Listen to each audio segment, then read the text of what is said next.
പത്തനംതിട്ട കോന്നി അരുവാപ്പുലം ഗ്രാമപഞ്ചായത്തിൽ 4-ാം വാർഡിൽ റബ്ബർ പുരയിൽ നിന്നും തീ പടർന്ന് ഗ്യാസ് സിലിണ്ടർ പൊട്ടിത്തെറിച്ച് വീട് പൂർണ്ണമായി കത്തിനശിച്ചു.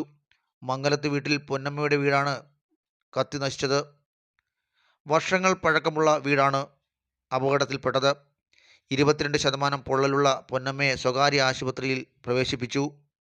വീട്ടിൽ പൊന്നമ്മ തനിച്ചാണ് താമസം.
നയൻമൺ മലയാളം ന്യൂസ് കോന്നി.